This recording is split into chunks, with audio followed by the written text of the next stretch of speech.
بسم اللہ الرحمن الرحیم الحمدللہ والصلاة والسلام علی رسول اللہ. السلام علیکم ورحمۃ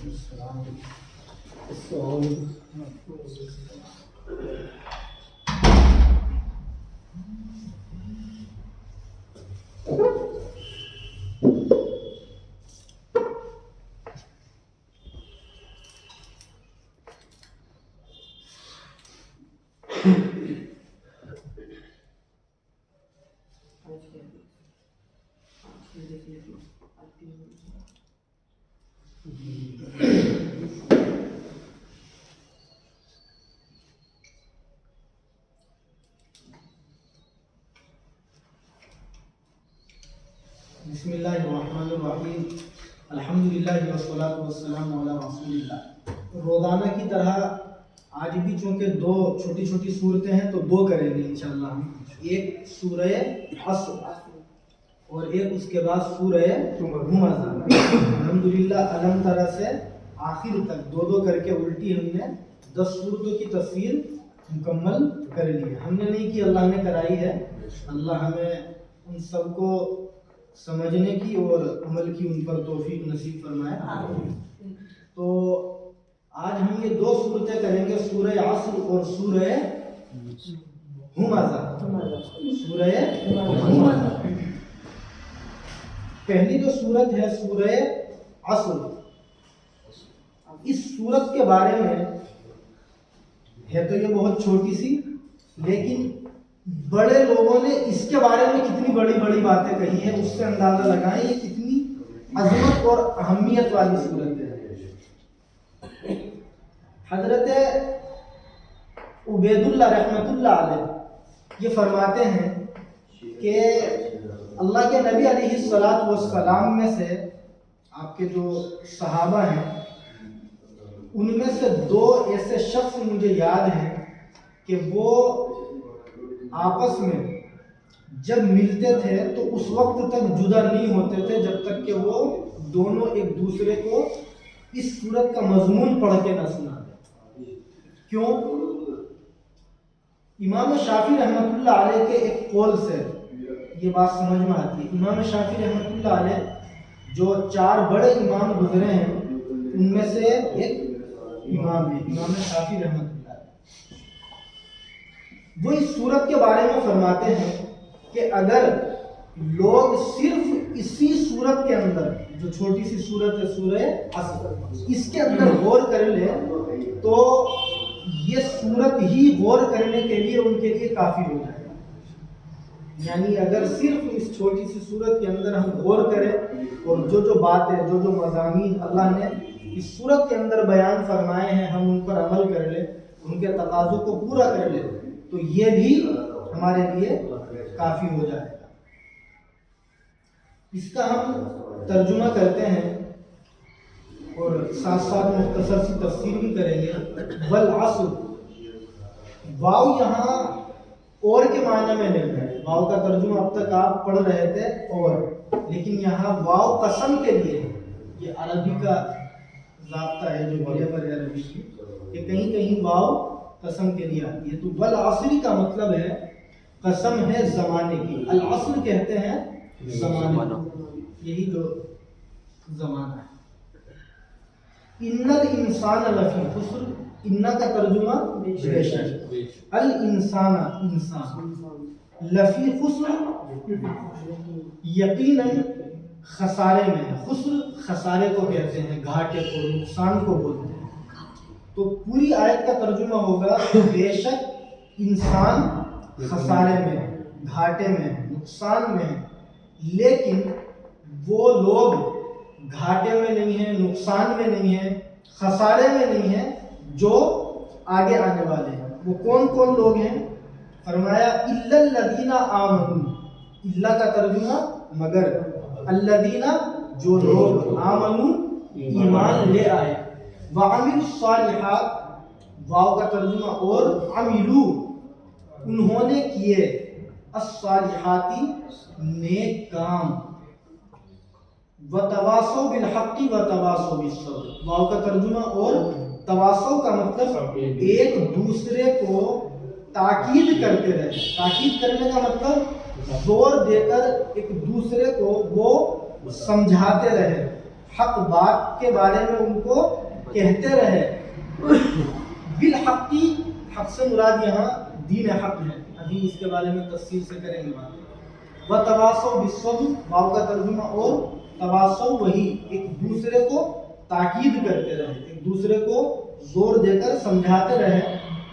بالصبری، برداشت کرنے کی. تو اب پوری آیت کا ترجمہ کریں.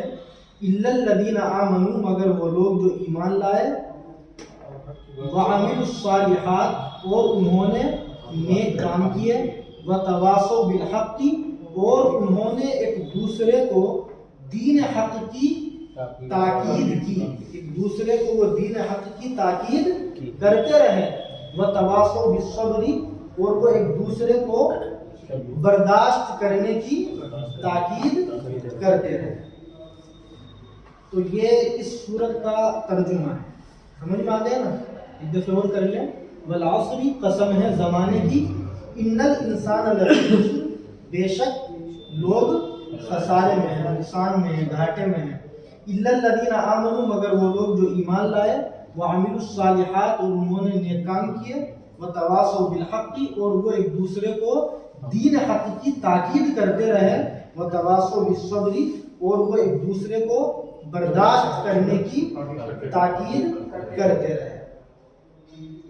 یہاں اللہ تعالیٰ یہ فرماتے ہیں اس سورت کے اندر کہ دنیا کے اندر جتنے بھی لوگ ہیں، جتنے بھی انسان ہیں، وہ سب خسارے میں ہیں، نقصان میں ہیں. لیکن جنہوں نے 4 کام کیے ہوں گے وہ لوگ نقصان میں نہیں، خسارے میں نہیں. وہ 4 کام کرنے والے کون لوگ ہیں؟ نمبر 1، جو ایمان لے آئے. ایمان لانے کا مطلب آپ سب سمجھتے ہیں، اللہ کو ایک ماننا، اس کے ساتھ کسی کو شریک نہ کرنا.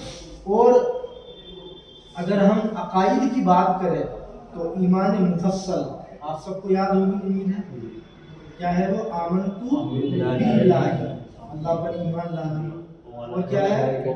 وملائکتہ، اللہ کے فرشتوں پر ایمان لانا. اور کیا ہے؟ وکتبہ، اللہ کی کتابوں پر جو اللہ نے آسمان سے نازل فرمائی ہے، ان پر ایمان لانا کہ وہ سب برحق کتابیں ہیں، سچی کتابیں ہیں، اللہ نے ان کو نازل کیا.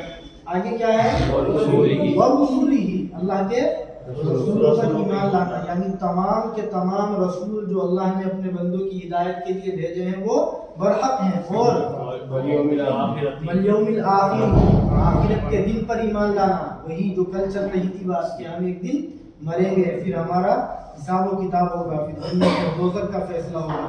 والقدر خیرہ، اچھی تقدیر پر، اور وشرہ، بری تقدیر پر. یعنی ہمیں اگر کوئی خوشی ملے تو یقین کرے یہ اللہ کی طرف سے ہے، اور اگر کوئی ٹینشن ہو تو اس پر ہم صبر کریں کہ اللہ ہمیں شاید آزمانا چاہتے ہیں. والبعث بعد الموت، اور مرنے کے بعد دوبارہ زندہ ہونے پر یقین کرے کہ مرنے کے بعد ہم کو دوبارہ زندہ ہونا، پھر ہم سے حساب و کتاب لیا جائے گا اور دوزخ اور جنت کا فیصلہ ہوگا. تو اس کو کہتے ہیں ایمان مفصل. یہ ہمیں یاد ہونی چاہیے. ٹھیک ہے، کل انشاءاللہ اس کو ہم مذاکرے میں لائیں گے، ایک دوسرے سے سنیں گے. یاد تو سب کی ہے، میں یہ نہیں کہوں گا کہ آپ کی یاد نہیں ہے، لیکن اس کو اچھے سے ریوائز کریں، بار بار پڑھیں، اور کل انشاءاللہ میں سنیں. یہ ایمان مفصل ہے. اس میں یہ بتلایا گیا کہ ان چیزوں پر ہمارے لیے ایمان لانا واجب اور ضروری ہے. اگر ہم نے ان میں سے کسی بھی ایک چیز کو نہیں مانا، کسی بھی ایک چیز کا ہم نے انکار کر دیا، تو ہمارا ایمان مکمل نہیں ہو سکتا. تو اللہ نے فرمایا کہ وہ لوگ نقصان اور خسارے میں نہیں ہیں جو 4 کام کریں. نمبر 1، جو ایمان لائے. ایمان کن کن چیزوں پر لانا ہے وہ اس کا. آگے کیا فرمایا؟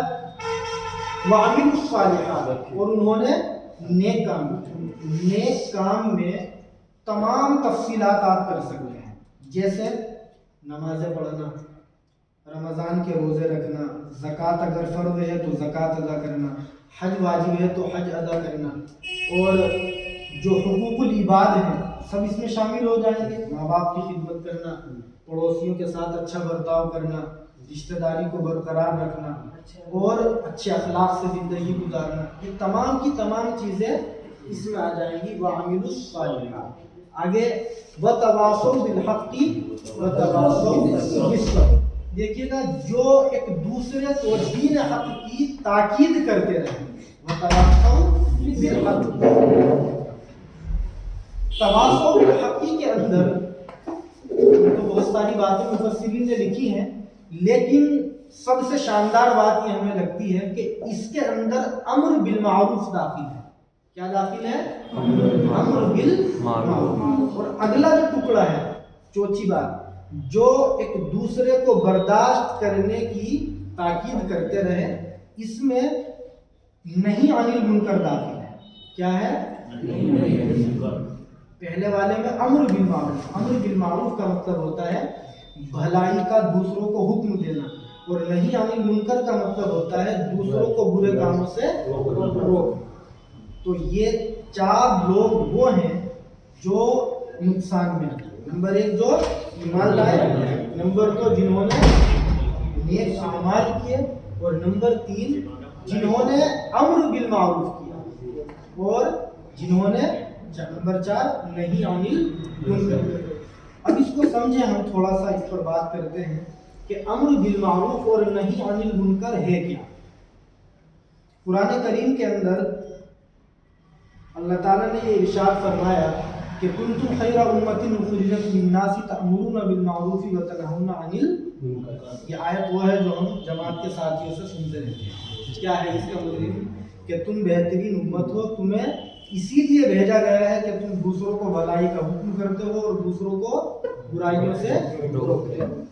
دوسروں کو اچھے کاموں کا حکم کرنا اور دوسروں کو برے کاموں سے روکنا کتنا ضروری ہے آپ اندازہ لگائیں اس روایت سے،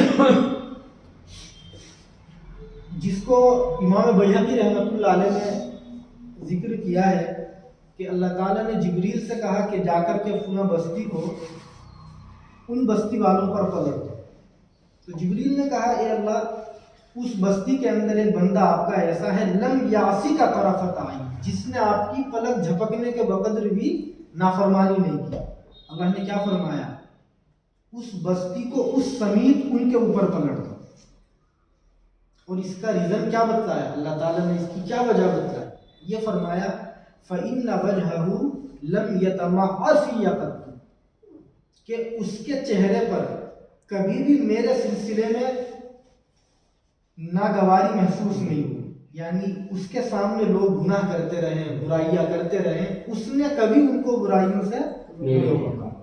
اندازہ لگائیے کہ صرف ہم اچھے کام کرتے رہیں، دوسروں کو اچھے کاموں کا حکم نہ کریں، خود برے کاموں سے رکتے رہیں، دوسروں کو برے کاموں سے نہ روکیں، یہ کوئی زندگی نہیں ہے. یہ ایمان والوں کی زندگی تو ہے. ایمان والوں کی زندگی یہ ہے ہمیں نماز خود بھی پڑھنی ہے، اپنے گھر والوں کو بھی نماز کا حکم کرنا ہے، اپنے جو متعلقین ہیں ان کو بھی نمازوں کا حکم کرنا ہے. نماز تو میں نے مثال کے طور پر ذکر کی. جتنی بھی نیکیاں ہم کرتے ہیں ان نیکیوں کا ہمیں دوسروں کو حکم دینا ہے، اور جتنے بھی گناہوں سے ہم رکتے ہیں ہمیں ان گناہوں سے دوسروں کو رکنے کی ترغیب دینی ہے. اسی کو کہتے ہیں امر بالمعروف اور نہی عن المنکر. یہ کتنا ضروری ہے.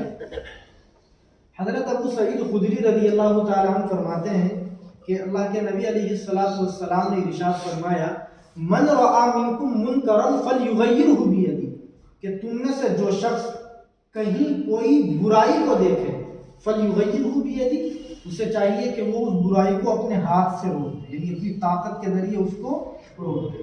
فإن لم يستطع فبلسانہ، دوسرا درجہ فرمایا کہ اگر وہ اپنی طاقت کے ذریعے اس کو نہیں روک سکتا تو اپنی زبان سے اس کو روک دیں.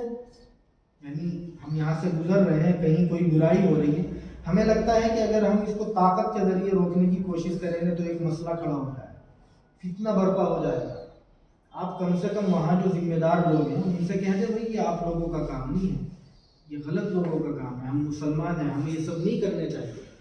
اور اگر یہ بھی نہیں کر سکتے کسی مصلحت کے تحت تو تیسرا درجہ کیا بتلایا؟ فَإِن لَّمْ يَسْتَطِعْ فَبِقَلْبِهِ، اگر یہ بھی نہیں کر سکتے تو دل سے اس کو برا سمجھو. وذالک ضعف الایمان, اور یہ ایمان کا سب سے کمزور درجہ ہے. اس لیے اس سورت کے آخر کے 2 ٹکڑوں میں اللہ نے اسی کی طرف اشارہ کیا. وتواصوا بالحق میں امر بالمعروف کا, اور وتواصوا بالصبر میں نہی عن المنکر کا. تو خلاصہ کیا ہوا اس پوری سورت کا؟ سورہ عصر کا. عصر کے معنی زمانہ. اللہ نے زمانے کی قسم کھا کر کے فرمایا کہ تمام لوگ خسارے میں ہیں, مگر وہ لوگ خسارے میں نہیں ہیں جو 4 کام کرتے ہیں. الا الذین آمنوا, نمبر 1 ایمان لائے. کن کن چیزوں پر ایمان لائے جو ایمان مفصل میں بیان ہوئی ہے.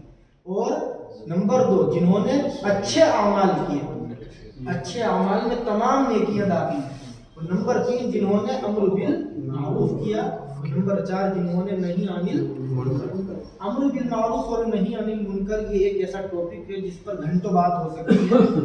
اس کا طریقہ یہ ہے کہ ہمیں نرم لہجے سے اچھے انداز میں بات کرنی ہے, ورنہ کبھی کبھی اس کا نقصان بھی ہو جاتا ہے اور لوگ مانتے بھی.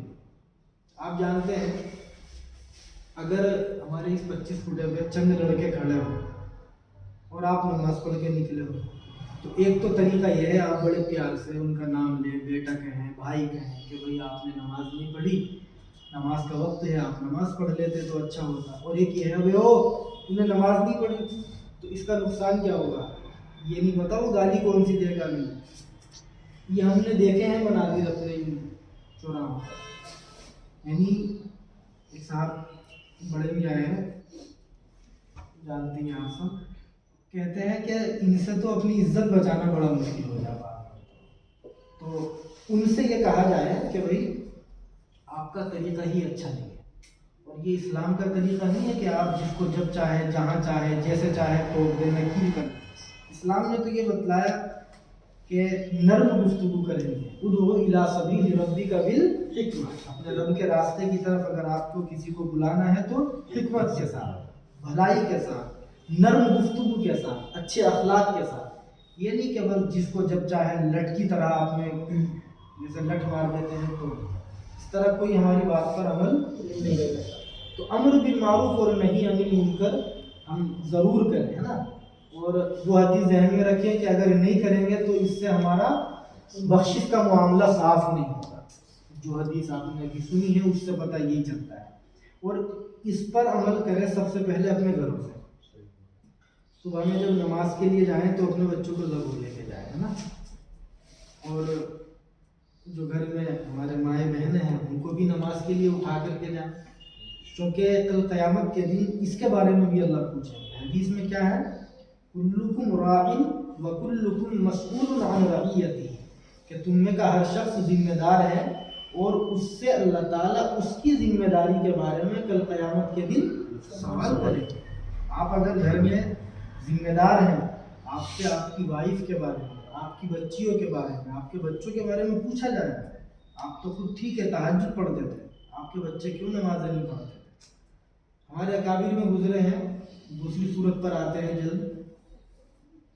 مولانا زکریا رحمۃ اللہ علیہ, آپ جانتے ہیں, دنیا کا کون آدمی ان کو نہیں جانتا مسلمان میں. ان کی کتنی اہم کتابیں ہیں جن کے ذریعے دنیا فائدہ اٹھاتی ہے.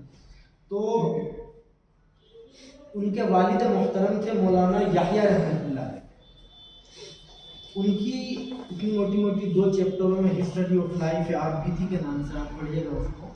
اس میں حضرت نے یہ لکھا ہے کہ میرے والد جب تک ہم نماز کے لیے ان کے آگے نہیں چل دیتے تھے اس وقت تک وہ گھر سے نہیں نکلتے. یہ ہے اپنے بچوں کو نماز کا عادی بنانے کا آسان سا راستہ. تو اس کو میں نے اس لیے بتلایا کہ ہم اس پر عمل کریں تاکہ ہمارے لیے عمل کرنا ان باتوں پر آسان ہو جائے. امر بالمعروف اور نہی عن المنکر والی بات کریں گے انشاءاللہ. یہ سورہ عصر کا ترجمہ اور اس کی تفسیر ہوئی.